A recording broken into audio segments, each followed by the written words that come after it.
لمن الشاہدین والشاکرین والحمد للہ رب العالمین۔ السلام علیکم ورحمۃ اللہ وبرکاتہ۔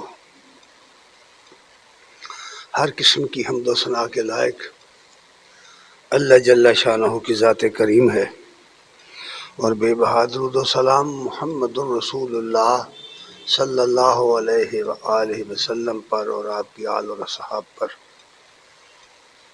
حضرات اکرامی قدر،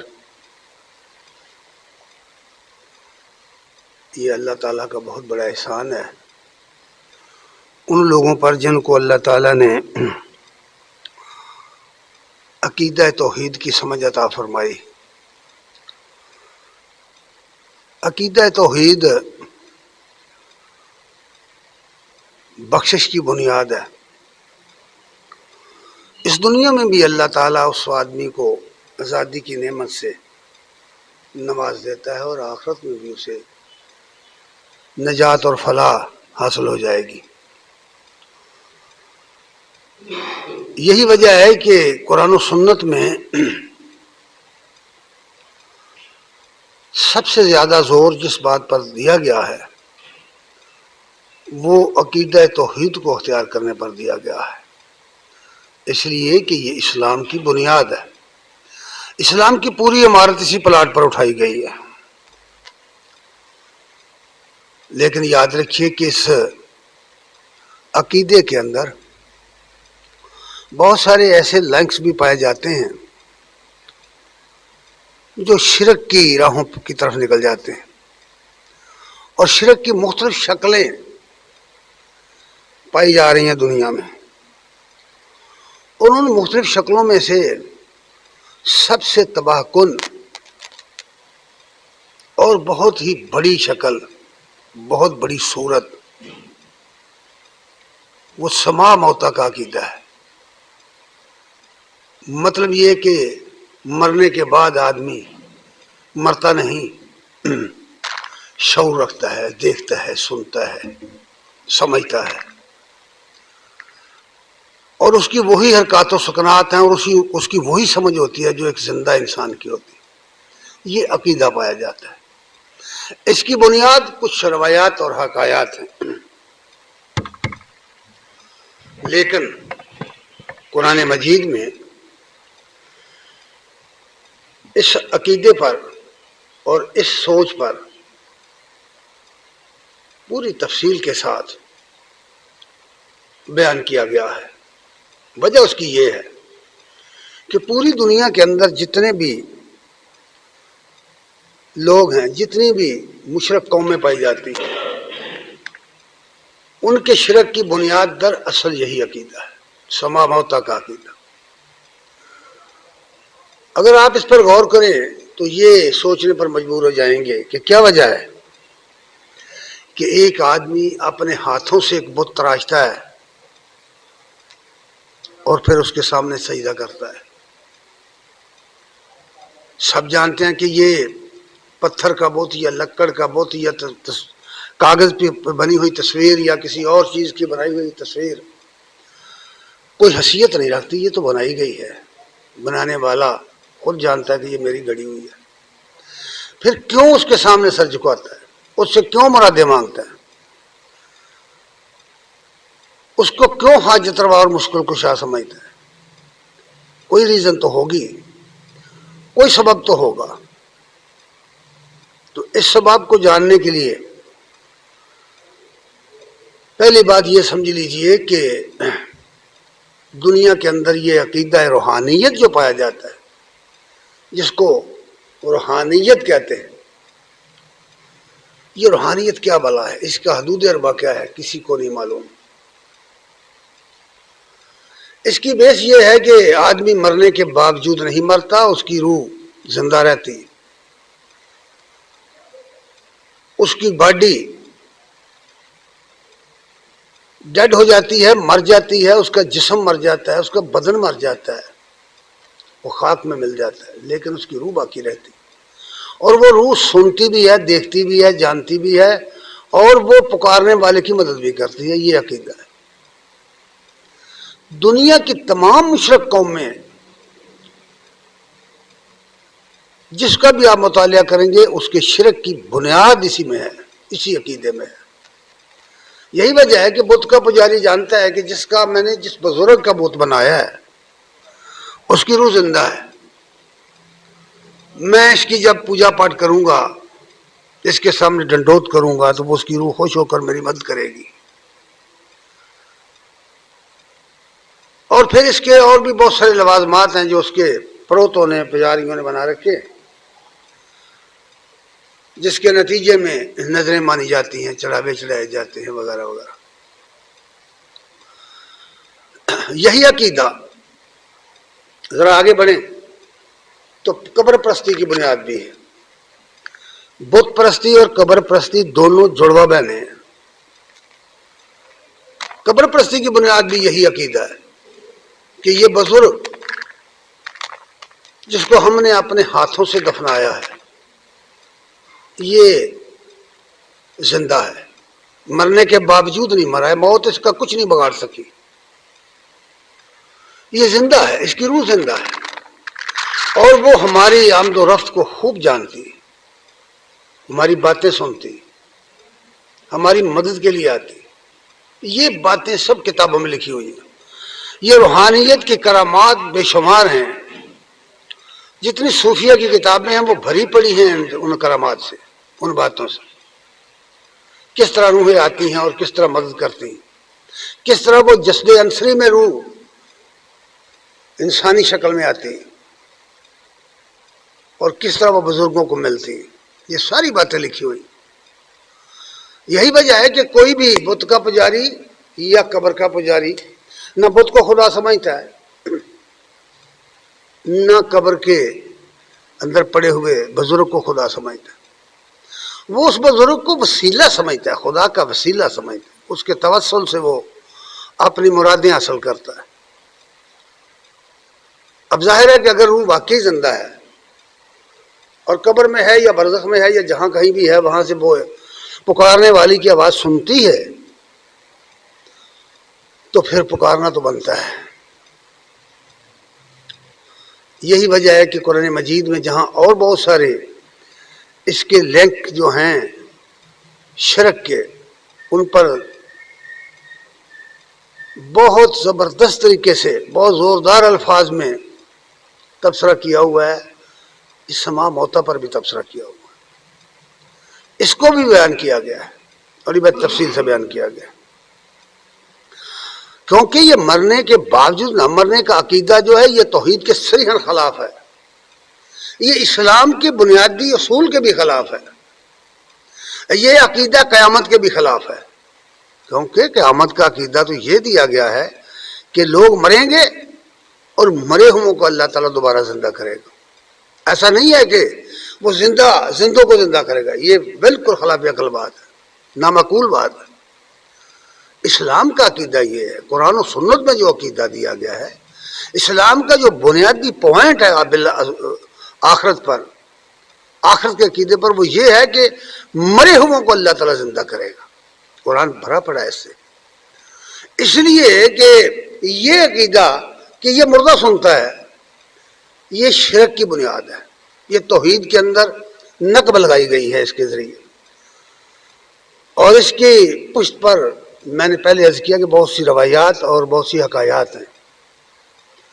در حقیقت یہ مسلمانوں کا عقیدہ نہیں ہے، یہ قرآنی عقیدہ نہیں ہے، یہ غیر اسلامی عقیدہ ہے، یہ غیر مسلموں کا عقیدہ ہے۔ قرآن مجید میں صاف صاف کہہ دیا گیا ہے، سورہ اعراف کے آیت نمبر 194 میں یہ بات فرمائی گئی، ان الذین تدعون من دون اللہ عباد امثالکم، بے شک جن لوگوں کو تم اللہ کے سوا پکارتے ہو، جن سے دعائیں کرتے ہو، عباد امثالکم، وہ تمہاری طرح کے بندے ہیں، بالکل صاف اور سیدھی بات ہے، وہ تمہاری طرح کے بندے ہیں، جس طرح یعنی تم انسان ہو، تم بندے ہو اللہ کے، اس طرح وہ بھی اللہ کے بندے، وہ بھی انسان، جس طرح ہر کسی کو موت آئے گی ان کو بھی آئی ہے اور آئے گی، جتنے لوگ گزرے سب کو موت آئی، موت سے مفر کسی کو نہیں ہے، سب کے سب لوگ، خواہ وہ بڑے مرتبے کے لوگ تھے خواہ چھوٹے مرتبے کے لوگ، ان سب کو موت آئی ہے، آئندہ بھی آئے گی۔ اس لیے فرمایا یہ تو بندے ہیں تمہاری طرح کے بندے، امثالکم فادعوہم، دو آواز ان کو آواز دو، کرو ان سے دعا۔ اب تمہاری دعا اور تمہاری ندا کا تقاضا تو یہ ہے کہ یہ تمہیں جواب دے، اس لیے فرمایا فَلْيَسْتَجِيبُوا لَكُمْ إِن كُنتُمْ صَادِقِينَ، اگر تم اس عقیدے میں سچے ہو کہ یہ مردے سنتے ہیں تو پھر ان کو تمہیں جواب مل دینا چاہیے، تو چاہیے نا کہ وہ جواب دیں تم کو۔ اس لیے حضرات گرامی قدر، اگر کچھ بھی نہ پڑھا جائے، کچھ بھی نہ اور سمجھا جائے، تو یہ ایک آیت کافی ہے۔ قیامت تک پکارتے رہو کسی صاحب قبر کو، وہ جواب نہیں دے سکتا، نہیں دے گا، یہی بات قرآن میں کہی گئی ہے۔ اور اس کے باوجود ہمارے بڑے بڑے لوگ، جو بڑے بڑے لوگ بھائی، بڑے بڑے مفسر، بڑے بڑے محدث، بڑے بڑے صوفی، بڑے بڑے بزرگ، بڑے بڑے پیر اور مشائخ، ان کی کتابیں پڑھ کے دیکھو وہ کیا کرتے ہیں، وہ کیا عقیدہ رکھتے ہیں۔ لوگوں کے رہنما، لوگوں کو خطبے دینے والے، ایک بزرگ ہیں، بہت بڑے بزرگ، وہ کہتے ہیں یا رسول اللہ، فریاد ہے، یا محمد مصطفیٰ فریاد ہے، آپ کی امداد ہو، میرا یا نبی حال ابتر ہوا فریاد ہے، سخت مشکل میں پھنسا ہوں آج کل، اے میرے مشکل کشا فریاد ہے۔ کلیات امدادیہ کتاب، اس میں یہ شعر لکھے ہوئے ہیں۔ یہ بہت بڑے بزرگ ہیں، بہت بڑے بزرگ، ماضی قریب میں گزرے ہیں۔ اب فرمائیے کہ اللہ تعالیٰ مشکل کشا ہے یا محمد صلی اللہ علیہ وسلم؟ کیا اللہ تعالیٰ نے ہمیں یہ عقیدہ دیا کہ نبی کریم صلی اللہ علیہ وسلم نے ہمیں یہ عقیدہ دیا ہے کہ ہمیں مشکل کے وقت پکارو؟ اب غور کرو، یہ فریاد کرنا یہ تو اللہ کی طرف، اللہ کے حضور ہے، اللہ سے فریاد کرنے کا حکم ہے۔ اور صاف صاف کہہ دیا بھائی۔ پھر ایک اور بہت بڑے بزرگ ہیں، بہت مشہور بزرگ ہیں ہمارے پنجاب کے اندر، محرم کا مہینہ آئے گا تو آپ سڑکوں پر گاڑیوں کو ان کے دربار کی طرف رواں دواں دیکھیں گے، بھری ہوئی گاڑیاں، چڑھاوے، بکرے اور نہ جانے کیا کیا۔ وہ اپنے پیر و مرشد کو پکارتے ہوئے کہتے ہیں، سن فریاد پیراں دیا پیرا، میری عرض سنی کن تر کے ہو، بیڑا اڑیا وچ کھپراں دے، جتھے مچھ نہیں بہندے ڈر کے ہو، پیر جلانی محبوب سبحانی، میری خبر لیو چٹ کر کے ہو، پیر جنا دے میراں باہو، وہ کدی لگ دے تر کے ہو۔ یہ سلطان العارفین کے اشعار ہیں، ان کی ابیات کو پڑھیں، ان کی کتاب بھری پڑی ہے اس طرح کے اشعار سے۔ وہ جن کو پکار رہے ہیں وہ شیخ عبد القادر جیلانی ہیں، وہ ان کے زمانے سے 5 صدیاں پہلے گزر چکے ہیں، فوت ہو چکے ہیں۔ وہ بغداد میں ہیں اور یہ پنجاب میں ہیں، یہاں سے بیٹھ کر وہاں صدیوں پہلے فوت ہو جانے والے بزرگ کو پکار رہے ہیں۔ عقیدہ یہ ہے کہ مرساں بلے شاہ اساں مرنا نہیں، غور پیا کوئی اور، یعنی روح زندہ ہے، وہ سنتی ہے، مدد کرتی، یہ عقیدہ ہے۔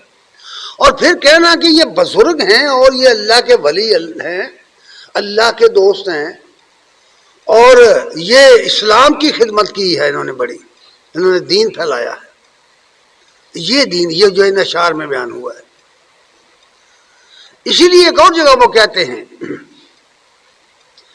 کی ہویا بت دور گیا دل ہرگز دور نہ تھی وے ہوں، سہ کوہاں میرا مرشد وسدا مینوں وچ حضور دسی وے ہوں، جنہ دے اندر عشق دی رتی او بن شرابوں خیوے ہو، نام فقیرت نہ دا باہو قبر جنہ دی جیوے ہو۔ قرآن کہتا ہے غیر اللہ کو پکارنے والا کیا ہوتا ہے، سنیے، سورہ احقاف کی آیت نمبر 5 دیکھیے کیا کہتا ہے قرآن، کیا کہتا ہے وہ قرآن جس کو مان کر، جس پر ایمان لا کر آدمی مسلمان ہوتا ہے۔ جو قرآن کو نہیں مانتا وہ مسلمان نہیں ہے۔ قرآن مجید کیا کہتا ہے؟ اللہ تعالیٰ خود کیا فرماتے ہیں؟ سورہ احقاف آیت نمبر 5، وَمَنْ أَضَلُّ مِمَّنْ يَدْعُو مِن دُونِ اللَّهِ مَن لَّا يَسْتَجِيبُ لَهُ إِلَىٰ يَوْمِ الْقِيَامَةِ وَهُمْ عَن دُعَائِهِمْ غَافِلُونَ۔ فرمایا اس شخص سے بڑھ کر گمراہ کون ہے؟ بہت لوگ سوال ہے، اس شخص سے بڑھ کر گمراہ کون ہے جو اللہ کو چھوڑ کر غیر اللہ کو پکارے؟ قرآن کیا کہہ رہا ہے؟ اس شخص سے بڑھ کر گمراہ کون ہے جو اللہ کے سوا ایسے شخص کو پکارے جو اس کو قیامت تک جواب نہیں دے سکتا، قیامت تک جواب نہیں دے سکتا۔ اور یہ بھی ہم عن دعائہم غافلون، وہ تو بے خبر ہے ان کی دعاؤں سے۔ جس کو تم آواز دے رہے ہو، جس کو تم پکار رہے ہو، وہ تو بے خبر ہے تمہاری اس پکار سے، وہ نہیں جانتا کہ مجھے کون پکار رہا ہے، اس لیے کہ وہ فوت ہو چکا ہے، اسے موت آ چکی ہے۔ موت جب کسی شخص کو آتی ہے تو وہ اس کو بالکل ملیمیٹ کر دیتی ہے۔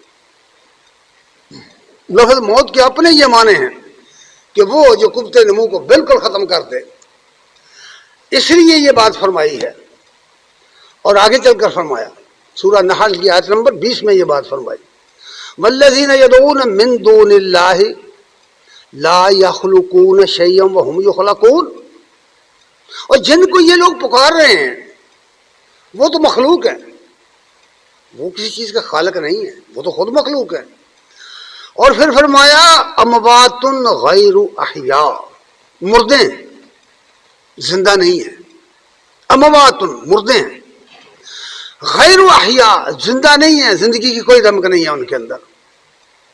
یاد رکھیے یہ مرنے والا خواہ کوئی ہو، قرآن میں اس میں کوئی استثناء نہیں کرتا، جو بھی مر گیا، جس کو موت آ گئی، یہ اس کی بات ہو رہی۔ اور پھر فرمایا وما یشعرون ایان یبعثون، انہیں تو خود یہ نہیں پتا کہ وہ کب اٹھائے جائیں گے، اپنے بارے میں نہیں پتا، شعور تک نہیں رکھتے، تمہاری فریاد کا شعور کہاں رکھتے ہیں وہ؟ قرآن مجید کو کیوں نہیں پڑھا جاتا؟ آخر کیا وجہ ہے کہ کیوں لوگ اس کو پر ایمان لیں؟ پورا الفرقان کی آیت نمبر 3 میں یہ فرمایا واتخذوا من دونہ آلہۃ لا یخلقون شیئا وہم یخلقون، اللہ کو چھوڑ کر جن لوگوں نے اور مشکل کشا بنا رکھے، اور خدا بنا لیے، اور الہ بنا رکھے، ان کی حالت یہ ہے کہ انہوں نے کچھ پیدا نہیں کیا، وہ کچھ پیدا نہیں کرتے، وہ خود مخلوق ہیں۔ اور ساتھ ہی یہ بھی فرمایا ولا یملکون لا یملکون لانفسہم ضرا ولا نفع، وہ تو اپنے آپ کے نفع نقصان کے مالک بھی نہیں ہیں، اس میں بھی وہ اللہ کے محتاج ہیں، اپنی ذات کے نفع نقصان کے مالک بھی نہیں، دوسرے کو کیا نفع دیں گے، دوسرے کو ضرر سے کیا بچائیں گے، کیا مصیبت سے بچائیں گے دوسرے کو۔ پھر فرمایا لا ولا یملکون موتا ولا حیاتا ولا نشورا، نہ انہیں موت پر اختیار ہے، نہ زندگی پر اختیار ہے، نہ دوبارہ جی اٹھنے پر اختیار ہے، انہیں کسی بات پر اختیار نہیں ہے، وہ اپنی مرضی سے نہیں مرے، وہ اپنی مرضی سے نہیں پیدا ہوئے، پیدا کرنے والے نے جب چاہا پیدا کر دیا، اور جب چاہا یہاں سے لے گیا، اور جب چاہے گا دوبارہ زندہ کر دے گا۔ یہ ہے اصل عقیدہ جو قرآن نے دیا ہے، اسے چھوڑ کر ادھر ادھر ٹامکٹویاں مارنا جہالت ہے، عقل مندی کی بات نہیں ہے۔ اس لیے قرآن مجید میں یہ بات کہی گئی ہے کہ غیر اللہ کو مت پکارو، پکارنا ہے تو اللہ کو پکارو، لہو دعوت الحق، پکارنے کا حق صرف اللہ کا ہے، اس کو پکارو، یہ حق اللہ کا ہے، کیونکہ یہ پکار جو ہے یہ دعا ہے، یہ دعا جو ہے یہ عبادت ہے۔ نبی کریم صلی اللہ علیہ وسلم کی یہ حدیث موجود ہے الدعاء مخ العبادت، یہ پکارنا، دعا کرنا، کسی سے کچھ مانگنا، فوق الفطری طریقے سے کسی سے کچھ مانگنا عبادت ہے، بندگی ہے، اور اللہ کے سوا بندگی کسی کی نہیں کی جا سکتی۔ بعض لوگ اس طرح بیوقوف بناتے ہیں لوگوں کو کہ جی ہم دوسروں سے مانگتے نہیں کہ ہم کہتے ہیں پانی پلا دو، ہمیں کہتے ہیں فلاں. بھائی اس کی بات نہیں کی جا رہی ہے، وہ ہمارے اختیار میں ہیں چیزیں. بات یہ کی جا رہی ہے کہ ایک سینکڑوں میل دور یا صدیوں پہلے ایک آدمی مر چکا ہے، آپ اس سے کو پکار رہے ہیں، تو اس کی منافی کی گئی ہے کہ اس کو پکارو گے تو یہ شرک ہوگا، وہ کوئی مدد تمہاری نہیں کر سکتا. پھر اس کی مثال یوں دی ہے، مثال دیتے ہوئے فرمایا والذین یدعون من دونہ، جو لوگ اللہ کو چھوڑ کر اس کے سوا ایسوں کو پکارتے ہیں، لا یستجیبوا لہم بشیء، وہ کسی چیز کا اختیار نہیں رکھتے، ان کی مدد کے لیے کسی چیز کا اختیار نہیں رکھتے. سورہ رعد کی آیت نمبر 14 ہے یہ. لا یستجیبوا لہم بشیء، کسی قسم کا جواب، کسی قسم کی قبولیت انہیں نہیں مل سکتی، کسی قسم کا جواب نہیں دے سکتے. ان کی مثال ایسے ہے اللہ کا باسط کفیہ الی الماء، اس کی مثال اس شخص کی مانند ہے جو دور پانی کے سامنے ہاتھ باندھ کر کھڑا ہو جائے، ہاتھ پھیلا کر، اور پھر پانی کو آواز دے کہ اے پانی تو میرے منہ میں آ، میری پیاس بجھا. اللہ فرماتے ہیں کفیہ الی الماء لیبلغ فاہ وما هو ببالغ وما دعاء الکافرین الا فی ضلال. فرمایا کہ اس شخص کی مانند ہے وہ آدمی جو غیر اللہ کو پکارتا ہے، جو پانی کو آواز دے رہا ہے کہ پانی میرے منہ میں آ، میری پیاس بجھا. وہ پانی اس کے منہ میں آنے والا نہیں ہے. تجربہ کر کے دیکھیے نا ذرا، کبھی تجربہ کیجیے. پانی آپ کے سامنے رکھ دیں گے، پھر آپ دعا کریں کہ پانی میرے منہ میں آ، پھر جب دیکھنے والا آ جاتا ہے. یہ نظام اللہ نے اس طرح کا نہیں بنایا ہوا. اس لیے یہ بات فرمائی گئی ہے وما ہوا ببالغ، وہ پانی اس کے منہ میں کبھی نہیں آئے گا، کبھی آنے والا نہیں ہے، ایسا ہرگز نہیں ہے. اور یہ منکرین حق کی دعا ضائع جائے گی، یہ پکار ضائع جائے گی، یہ سری گمراہی بھٹکتی پھرے گی. جس طرح صد بصدا صحرا ہو جاتی ہے، اس طرح ہو گئی. اس کی کوئی حقیقت نہیں اس پکار کی، کیونکہ جس کو وہ پکار رہا ہے وہ جانتا ہی نہیں کہ مجھے کون پکار رہا ہے، وہ اس پر کاروائی کا کوئی اختیار ہی نہیں رکھتا. اس لیے یہ بات کہی گئی ہے کہ وہ ایسا نہیں کر سکتا، بالکل نہیں کر سکتا. حضرات گرامی قدر،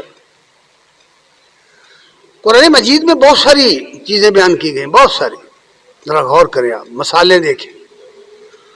سورہ انعام کی آیت نمبر 36 میں یہ بات فرمائی انما یستجیب الذین یسمعون، جواب تو وہ دیتے ہیں یا دے سکتے ہیں جو سنتے ہیں. جو سنتا ہی نہیں وہ جواب کیسے دے گا؟ بہت سیدھی بات ہے، کامن سینس کی بات ہے. جو سنتا ہی نہیں وہ جواب کیسے دے، وہ قبولیت کیسے کرے؟ اس لیے فرمایا انما یستجیب الذین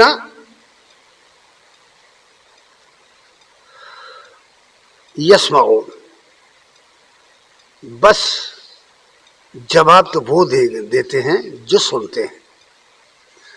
اور جہاں تک مردوں کا تعلق ہے والموتى، اور جہاں تک مردوں کا تعلق ہے یبعثھم اللہ، ان کو تو اللہ ہی اٹھائے گا. کوئی اٹھا نہیں سکتا مردوں کو، کوئی مردوں کو نہیں اٹھا سکتا. یاد رکھنا. پھر بعض اوقات لوگ کہتے ہیں کہ جی عیسیٰ علیہ السلام نے مردے زندہ کیے، تو بھائی اللہ تعالیٰ نے ساتھ ہی احسان جتاتے ہوئے کہا کہ بِإِذْنِ اللہ، یہ اللہ کی مرضی، اللہ کے حکم سے ہوا ہے، کوئی آدمی نہیں کر سکتا. کوئی آدمی بذات خود یہ عمل نہیں کر سکتا، اس کے پاس یہ طاقت نہیں ہے. اللہ کی اذن سے ہوتے ہیں کام. جب اللہ چاہے تو وہ خر کی عادت دکھا دے. اس لیے فرمایا گیا ہے وَالْمَوْتَى يَبْعَثُهُمُ اللَّهُ، جہاں تک مردوں کا تعلق ہے انہیں اللہ اٹھائے گا. سب جانتے ہیں کب اٹھائے گا؟ قیامت کے دن اٹھائے گا. قیامت کے دن اٹھائے گا. ثُمَّ إِلَيْهِ يُرْجَعُونَ، اور پھر اس کی حضور کھڑے کر لیے جائیں گے اور اس زندگی کے اندر اپنے عقیدے کا اور اپنے عمل کا حساب دیں گے. یہ پوچھ گچھ کرنے والی بات ہے، یہ پوچھ گچھ ہو کے رہے گی. اللہ تعالیٰ جس طرح امتوں سے پوچھے گا اس طرح انبیاء سے بھی پوچھے گا کہ تم نے ان لوگوں تک میری دعوت پہنچائی تھی کہ نہیں. سورہ مائدہ کا آخری رکوع، 2 رکوع پڑھ کر دیکھو کہ اللہ تعالیٰ نے اپنی عدالت میں جب عیسیٰ علیہ السلام کو کھڑا کیا ہے تو وہ کیا کہتی ہے؟ وہ اے میرے رب، مجھے جس بات کا حق ہی نہیں ہے وہ میں کیسے کہہ سکتا ہوں؟ میں نے ان کو نہیں کہا، میں اس وقت کا گناہ گواہ ہوں ان کا جب تک ان کے اندر رہا ہوں۔ اب جب تو نے مجھے فوت کر دیا، پھر مجھے کیا خبر کہ یہ کیا کرتے رہے ہیں؟ اور ایک بخاری کی حدیث میں بھی ہے کہ نبی صلی اللہ علیہ وسلم نے فرمایا کہ قیامت کے دن حوض کوثر پر میں ہوں گا، اور جب بہت لوگ آئیں گے تو فرشتے انہیں روک دیں گے، مار مار کر پیچھے کر دیں گے، تو میں کہوں گا یہ تو میرے لوگ ہیں، انہیں آنے دو، یہ تو میری امت کے لوگ ہیں۔ فرشتے کہیں گے لا تدری، اے نبی تم نہیں جانتے کہ تمہارے بعد یہ کیا کرتے رہے، یہ بدعتی ہیں، مشرک ہیں، انہوں نے دین کا حلیہ بگاڑ دیا تھا۔ آپ کہیں گے سوکن دفع کر دو ان کو، اور پھر فرماتے ہیں کہ پھر میں تو وہی بات کہوں گا جو اللہ کے نیک بندے صالح بندے عیسیٰ علیہ السلام نے کہی تھی کہ میں تو اس وقت کا ذمہ دار ہوں جب تک میں ان کے اندر رہا، اور جب اے اللہ تو نے مجھے فوت کر دیا مجھے نہیں پتا یہ کیا کرتے ہیں، میں ذمہ دار نہیں ہوں۔ اندازہ کیجیے، قرآن و سنت میں تو یہ تعلیم دی گئی ہے۔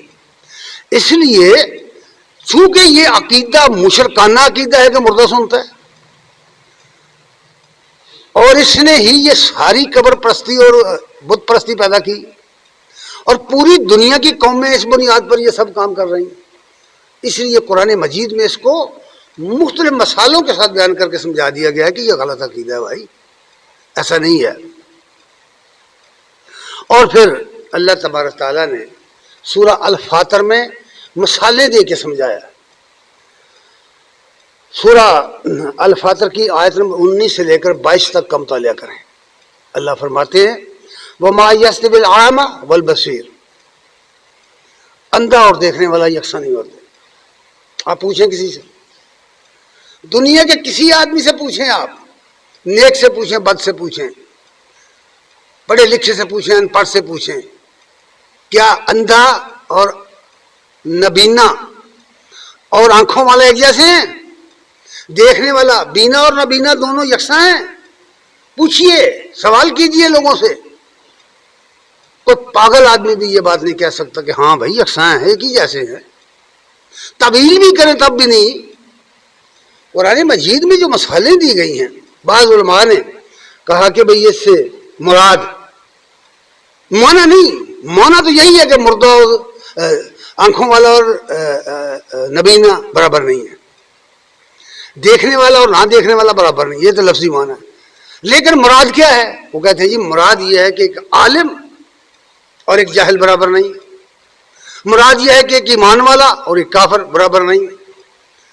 مثال بھی ٹھیک ہے، مثال بھی ٹھیک ہے، اگر آپ مثال کے طور پر اس کا معنی کریں پھر بھی ٹھیک ہے کہ جو حالت کافر کی ہے وہ کافر حق کی بات نہیں سنتا، منکرین حق کان لگا کر بات نہیں سنتا، قبول نہیں کرتا، وہ بات کو نہ پک کرتا ہے نہ فالو کرتا ہے۔ اور جو ایمان والا آدمی ہوتا ہے، جو عقل مند ہوتا ہے، زیرک ہوتا ہے، وہ بات کو سمجھتا بھی ہے اور اسے اختیار بھی کرتا ہے۔ اس لیے اگر مثال کا معنی بھی بیان کریں تب بھی بات یہی ہے کہ دونوں برابر نہیں ہیں۔ بات تو یہ ہو رہی ہے کہ دونوں برابر نہیں ہیں۔ جس طرح یہ بات کہی ہے کہ بینا اور نابینا برابر نہیں ہیں، اسی طرح اگلی بات یہ فرمائی بل الظلمات والنور، روشنی اور تاریکیاں برابر نہیں ہیں۔ دنیا کا کوئی عقل مند آدمی یہ بتا سکتا ہے، کہہ سکتا ہے کہ بھئی روشنی اور اندھیرا ایک جیسے؟ کوئی عقل کا اندھا ہو یا آنکھوں کا اندھا ہو جسے پتہ نہ چلے کہ اندھیرا ہو گیا ہے یا سورج چڑھا ہے تو وہ الگ بات، ورنہ دنیا میں کوئی دنیا کا عقل مند آدمی جس کے سر میں دماغ ہو، جو عقل رکھتا ہو، جو سامنے دیکھ رکھ سکتا ہو، وہ یہ بات نہیں کہہ سکتا کہ اندھیرا اور روشنی ایک جیسی ہیں، روشنی اور ظلمات ایک جیسی ہیں۔ ظلمات کا صیغہ جمع لایا گیا ہے، ظلمات کی کئی شکلیں ہیں۔ یہی وجہ ہے کہ اہل علم کہتے ہیں کہ اس سے مراد بھی جہالت کی تاریکیاں اور علم کی روشنی ہے۔ جس کو اللہ تعالیٰ نے علم کی روشنی دی ہے وہ اس شخص کے اندر نہیں ہو سکتا جو جاہل ہے، جہالت کی تاریکیوں میں جو بھٹک رہا ہے۔ اور یہ بھی میں عرض کر دوں، جاہل ان پڑھ کو نہیں کہتے بھائی، یہ ہمارے ہاں ہے، ہماری زبان میں الٹا بنایا ہوا ہے ہم نے، کہ ہم کہتے ہیں کہ جو جاہل ہوتا ہے ان پڑھ ہوتا ہے۔ تو ہمیں کس نے کہا؟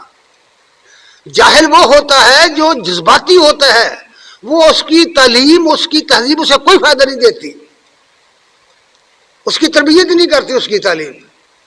بس بہت کچھ ہونے کے باوجود، بہت بڑی بڑی ڈگریاں رکھنے کے باوجود اسی کفر اور شرک میں زندگی گزار دیتا ہے. کتنے لوگ ہیں یہاں بڑے بڑے عالم فاضل کہلواتے ہیں، مفتی کہلواتے ہیں، لیکن قبریں پوجتے ہیں. کون نہیں جانتا، ہم اپنی آنکھوں سے دیکھتے ہیں یہ باتیں. تو مطلب یہ ہے کہ جو لوگ جاہل وہ ہوتے ہیں جو حق کو تسلیم نہیں کرتے، وہ لوگ ہوتے ہیں جو ضدی اور متعصب کا شکار ہوتے ہیں، انات کا شکار ہوتے ہیں. جب ان کے سامنے حق ہے تو وہ اسے تسلیم نہیں کرتے، وہ اپنے جذبات کے قابو میں ہوتے ہیں، جذبات کی راہ پر بہنے والے ہوتے ہیں، ان کو کہتے ہیں جاہل. قرآن مجید میں یہی بات کہی گئی، جب پیغمبروں کو کہا گیا نا وَلَا تَكُونَنَّ مِنَ الْجَاهِلِينَ، تو یہی بات کہی ہے کہ جذباتی نہ بنو. یہ نہیں کہا کہ تم من پڑھو جاہل نہ بنو. بعض اوقات ترجمہ یہی کر دیا گیا کہ جاہل نہ بنو، غلط ہے. جذباتی نہ بنو. آدمی بعض اوقات نیکی کرنے کے لیے بھی جذباتی ہو جاتا ہے اور برائیوں کے لیے بھی جذباتی ہو جاتا ہے. نوح علیہ السلام اپنی نسل کی وجہ سے، اپنے بیٹے کی محبت کی وجہ سے جذباتی ہو کر دعا کر دی کہ یا اللہ تیرا وعدہ ہے تو اس کو بچا. فرمایا یہ تو تیرا بیٹا ہی نہیں. کیا سمجھتے ہیں آپ کہ کیا واقعی نوح علیہ السلام کا بیٹا نہیں تھا؟ سلبی بیٹا نہیں تھا؟ ان کی پشت سے نہیں تھا؟ ان کے تخم سے نہیں تھا؟ ان کی جن سے نہیں تھا؟ کیوں اللہ نے کہا کہ یہ تیرا بیٹا نہیں؟ فرمایا اس لیے کہ اس کا رنگ ڈھنگ اور ہے، تیرا اور ہے. اس کا عقیدہ اور ہے، تیرا اور ہے. اس کا چال چلنا اور ہے، اس کا رویہ زندگی اور ہے، تیرا اور ہے. تجھ پر یہ ایمان نہیں لایا، اس لیے یہ سراپا بگاڑ ہے، سراپا بگاڑ ہے. یہ تیرا بیٹا نہیں ہے. اس وقت کہا وَلَا تَكُونَنَّ مِنَ الْجَاهِلِينَ. نو جذباتی مت ہو، بیٹے کی محبت میں وہ بات مت کر، وہ سفارش مت کر جو اللہ نے منع کیا ہوا ہے. اب غور کیجئے، جس خدا نے اس دنیا میں نبی کی دعوت سفارش نہیں مانی، وہ قیامت کو کیسے مان لے گا بھائی؟ غور کرو نا، اس دنیا میں نہیں مانی. ابراہیم علیہ السلام نے دعائیں کی، بیت اللہ کو تعمیر کیا اور پھر دعا کی کہ یا اللہ یہاں جو لوگ ایمان لائیں ایمان والوں کو رزق دے. اللہ نے فرمایا نہیں بھائی، میں رب العالمین ہوں، رزق میں کافروں کو بھی دوں گا، لیکن منکرین حق کو آخرت کے عذاب کی طرف بے بس کر دوں گا. یعنی جو دعائیں انبیاء نے ایسی کی جذبات میں آ کر کر دیں، ایمان کے جذبات میں کی، منع کر دیا، کہا نہیں یہ نہیں ہوگا. اس حوالے سے یہ بات کہی گئی ہے کہ یہ تاریکیاں، اور تاریکیاں جو ہیں اہل علم کہتے ہیں کہ نور ایک ہے، وہ نور ہدایت ہے، وہ علم کا نور ہے. وہ علم ہے جو اللہ کی شناخت بتائے، وہ علم ہے جو اللہ تک انسان کو پہنچائے، جو اس کو خود اس کے نفس سے آگاہ کرے. اسی لیے ایک بزرگ کا قول ہے کہ من عرف نفسہ عرف ربہ، جس نے اپنے آپ کی شناخت کر لی اس نے اپنے رب کو پہچان لیا. یہ اس لیے کہا گیا کہ جو لوگ سوچ کر سمجھ کر عقل سے کام لیتے ہیں اور قرآن و سنت کی رہنمائی میں چلتے ہیں، وہ ہے اصل میں صاحب نور. اللہ تعالیٰ نے ان کے نور کا بڑا تذکرہ قرآن میں کیا ہوا ہے. اور ظلمات کی چونکہ بہت ساری شکلیں ہیں، جہالت بھی ظلمات ہی کی ایک شکل ہے، بے علمی بھی ظلمات ہی کی ایک شکل ہے، پھر مادی طور پر بھی ظلمات ہے، اس کی بھی ایک شکل ہے، اور بھی بہت ساری چیزیں ہیں. یہ شرک اور بدعت اور یہ ساری چیزیں جو ہیں یہ ظلمات ہی میں شمار ہوتی ہیں. اس لیے اہل علم نے کہا کہ بھئی اہل علم اور جاہل طبقہ، بے علم لوگ، نہ سوچنے والے برابر نہیں ہوتے. قرآن میں بھی یہ بات کہی گئی ہے کہ علم والے اور بے علم لوگ برابر نہیں ہوتے، یکساں نہیں ہوتے. ان کی مجلس سے فائدہ اٹھایا جاتا ہے، اٹھاؤ فائدہ ان سے. اس لیے یہ بات کہی کہ بھلے ظلمات بھلے نور، روشنی اور ظلمات یکساں نہیں ہوتے. اور پھر فرمایا بھلے ذل ولا الحرور، سایہ اور دھوپ، گرمی اور سردی برابر نہیں ہوتے. آزمائش کر کے دیکھو، کون ہے دنیا کا انسان جو کہے کہ برابر ہے؟ فرمائیے. اس کی تو کوئی تعویل بھی نہیں ہو سکتی. سردی تو سردی ہے، ٹھنڈ تو ٹھنڈ ہے، سایہ تو سایہ ہے، گرمی گرمی ہے، کیا تعویل کرو گے اس کی؟ یہ دونوں چیزیں برابر نہیں ہیں. ان چیزوں کو بیان کر کے فرمایا ہے کہ جب گرمی اور سردی، سایہ اور گرمی برابر نہیں ہیں. اب تو ذرا غور کرو، فرمایا وما یستوی الاحیاء ولا الاموات، زندے اور مردے بھی برابر نہیں ہیں. فرمائیے جناب، اگر مردہ بھی سنتا ہے، دیکھتا ہے، آتا ہے، جاتا ہے، کھاتا ہے، پیتا ہے، شعور رکھتا ہے، سارے کام کرتا ہے، اسی جہان سے نکل کر اس جہان میں بھی آ جاتا ہے اور مدد کرتا ہے، تو پھر وہ برابر نہیں تو اور کیا ہے؟ زندہ بھی تو یہی کرتا ہے نا. اس لیے ایک اصول بیان کر دیا کہ جو مردہ ہے وہ زندہ برابر نہیں ہے. مردہ بدست زندہ، مردہ زندوں کا محتاج ہے، زندے مردے کے محتاج نہیں ہے. یہ یہاں الٹی جنگہ آئی ہوئی ہے کہ یہاں زندے مردوں کے محتاج ہے. زندہ خدا اس سمسوالش خدا کو چھوڑ کر، زندہ خدا کو چھوڑ کر مردے کو پکارنا کہاں کی عقل بندی ہے بھائی؟ یہ بات ہے جو سمجھائی گئی ہے کہ مردہ اور زندہ برابر نہیں. یہاں بھی اہل علم کہتے ہیں جی یہاں کافر اور مومن مراد ہے. کافر اور مومن یکساں نہیں، نیک و بد یکساں نہیں. چلیے مان لیتے ہیں، لیکن یہی بات تو کہی گئی ہے کہ یکساں نہیں ہے بھائی، برابر نہیں ہے. تو جب یہ مثال میں بھی برابر نہیں ہے اور اصل معنی میں بھی برابر نہیں ہے تو تسلیم کرو نا کہ مردہ نہیں سنتا. تسلیم کرو، ماننا پڑے گا کہ مردہ بدس زندہ ہے، مردہ محتاج ہے زندوں کا. اسے چاہے دفن کر دیں، چاہے اسے غسل دیں چاہے نہ دیں، چاہے کفن ڈالیں چاہے نہ دیں. اور بھائی کوئی بڑے سے بڑا بزرگ بھی فوت ہو جائے تو وہ خود بخود تو قبر میں جانے سے رہا. انبیاء فوت ہوئے، انبیاء کو غسل دیے گئے، جنازے پڑے گئے، انہیں دفن کیا گیا، ان کی قبریں موجود ہیں. یہی بات ہے جو ابو بکر رضی اللہ تعالیٰ عنہ نے فرمائی تھی. نبی کریم صلی اللہ علیہ وسلم کے وفات کے موقع پر انہوں نے جو خطبہ دیا ہے بخاری شریف میں ہے، اور بس خطبے میں جو جملے کہے ہیں کہ لوگوں، تم میں سے جو شخص محمد صلی اللہ علیہ وسلم کو پوجتا تھا، ان کو پکارتا تھا، وہ سنیں فقد مات محمد صلی اللہ علیہ وسلم، کہ محمد صلی اللہ علیہ وسلم فوت ہو گئے. اور جو تم میں سے اللہ کو پوجتا تھا، اللہ کو پکارتا تھا، وہ سنیں اللہ زندہ ہے، اسے کبھی موت نہیں آئے. یہ ہے عقیدہ جو اسلام نے دیا ہے کہ مرنے والا خواہ کوئی ہو وہ زندوں کا محتاج ہے. زندوں کی ذمہ داری بنے گی، زندہ اس کو نہلائیں گے، کفن دیں گے، غسل دیں گے، قبر میں نکالیں گے، پھر دفن کریں گے. سلیمان علیہ السلام کا واقعہ ہے، مشہور واقعہ ہے، آپ پڑھیے، قرآن تو پڑھا کریں، کہ وہ اپنی لاٹھی کے سہارے کھڑے ہیں. قرآن کہتا ہے کہ دھیمک نے اس کا آسا چاٹا، اس کے آسے کو کھایا تو گر گئے. جب آسا نکارا ہو گیا، لاٹھی نکارا ہو گئی تو گر گئے. کیا مطلب ہے؟ یعنی وہ اپنے سہارے پر کھڑے نہیں رہ سکتے تھے، اس لیے کہ فوت ہو چکے تھے. اب جو خود اپنے سہارے پہ کھڑا نہیں رہ سکا وہ دوسروں کو کیا دے گا؟ یہی تعلیم دی گئی ہے کہ اس اللہ کو پکارو، اس اللہ کی بندگی کرو. وہ سنتا ہے ہر کسی کی، وہ مدد کرتا ہے، وہ تعاون کرتا ہے، وہ اپنی نعمتیں عنایت کرتا ہے، اس کو پکارو. اس لیے کہا گیا ولا یستوی الاحیاء ولا الاموات، لوگوں زندے اور مردے برابر نہیں ہیں، زندے اور مردے یکساں نہیں ہیں. ان اللہ یسمع من یشاء، اور یاد رکھو اللہ جس کو چاہے سنا دے، وہ چاہے تو پتھروں کو سنا دے. سنایا اس نے پتھروں کو، ویسے سنایا ہے. آپ کو بتا دوں میں، سورہ احزاب کی آخری آیت پڑھو. اللہ فرماتے ہیں کہ جب میں نے امانت کو پہاڑوں کے، آسمانوں کے، زمین کے سامنے پیش کیا تو وہ ڈر گئے اور انہوں نے کہا کہ ہم یہ نہیں اٹھا سکتے. پڑھا ہے نا، سنی ہے نا یہ بات آپ نے. تو گویا اللہ کا جو فرمان ہے، اللہ کی جو زبان ہے، یا اللہ جب سنانے پر آئے تو وہ پتھروں کو سنائے، وہ پہاڑوں اور زمینوں کو سنائے، لیکن انسان نہیں سنا سکتا.